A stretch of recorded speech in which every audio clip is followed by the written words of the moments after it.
A thought came to the mind of a certain king. He thought he would never fail in anything if he knew three things: the right time for an action, the right people to listen to, and the most important thing to do. The king sent messengers throughout his kingdom. He promised a large sum of money to anyone who would answer these questions. Many wise men came to the king with their answers, but their answers were all different. In reply to the first question, some said the king must prepare a timetable and follow it strictly. Others said it was impossible to decide in advance the right time for everything. Therefore, the king should notice everything and do whatever seemed necessary at that particular time. Yet, others said the king should have a council of wise men to tell him the right time for every action. Some said the king must have magicians. Only magicians could look into the future and tell the right time for an action. Equally different were the answers to the second question. Some said the right people for a king to listen to were his advisors. Others said his soldiers were most important for him, and so on. To the third question, some said the most important thing was science. Others said it was warfare. Still others said it was religious worship. All the answers were so different that the king was not satisfied. He gave no one any reward. Now he decided to seek the advice of a certain hermit who was known for his wisdom. The hermit lived in a wood which he never left. He met none but common people, so the king put on very simple clothes.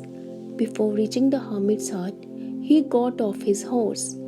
He left the horse with his bodyguard and went on alone. As the king came near the hermit's hut, he saw the hermit digging the ground in front of his hut. The hermit greeted the king and continued digging. The hermit was old and weak. As he worked, he breathed heavily. The king went up to the hermit and said, "O wise hermit, I have come to know from you the answers to three questions. How can I learn to do the right thing at the right time? Who are the most important people for me? And what affairs need my first attention?" The hermit listened to the king but said nothing. He went on digging. "You are tired," said the king. "Let me have the spade and dig for you." "Thanks," said the hermit. He gave his spade to the king and sat down on the ground. When the king had dug two pits, he stopped and repeated his questions. Still the hermit gave no answer.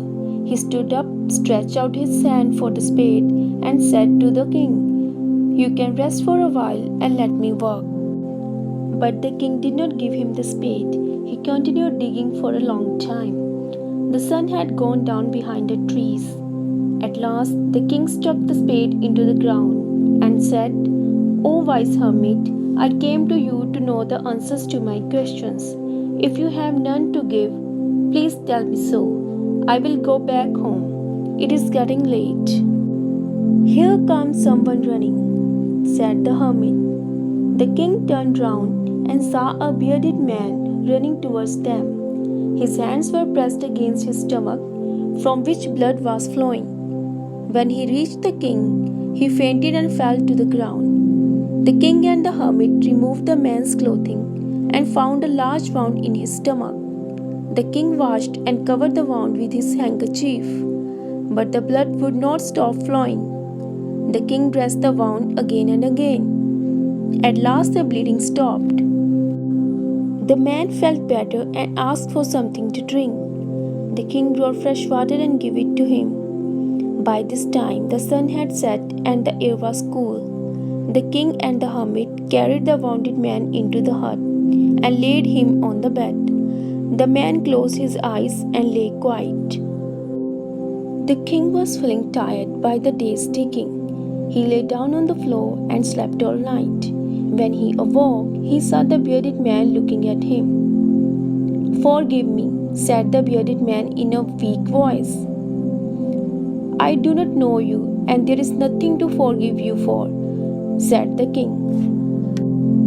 "You do not know me, but I know you," said the bearded man. "I am an enemy of yours. I had sworn to have revenge on you because you put my brother to death and seized our property. I knew you had come here. I had made up my mind to kill you on your way back.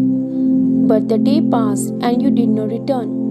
When I came out of my hiding place, your bodyguard recognized me and wounded me. I escaped from him, but I would have died if you had not dressed my wounds.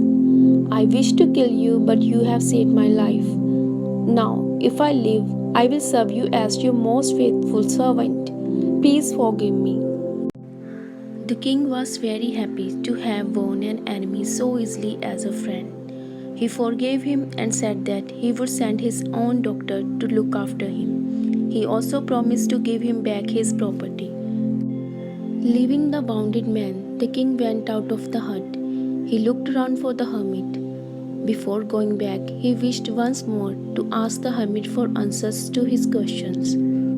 The hermit was sowing seeds in the beds that had been dug the day before. The king went up to the hermit and said, "O wise hermit, for the last time I beg you to answer my questions." "Your questions have already been answered," said the hermit. "Have been answered? What do you mean?" said the king. "Yes, look here," replied the hermit. "If you had not helped me yesterday and had not dug these beds for me, you would have gone away. Then that man would have attacked you. Then you would have wished you had stayed here with me. So the most important time was when you were helping me and digging the beds for me. And I was the most important man at that time. To do me good was your most important business.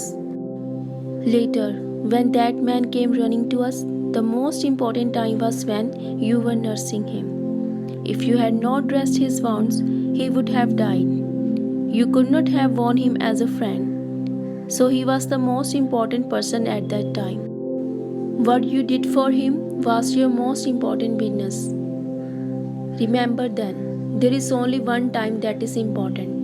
That time is now.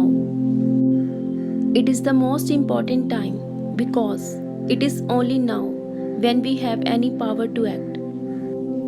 The most important person is one with whom you are at a particular moment. You never know what will happen in the future. You don't know whether you will ever meet that man again or not. Thus, the most important business is to do that person good. And for this purpose alone was man sent into this world.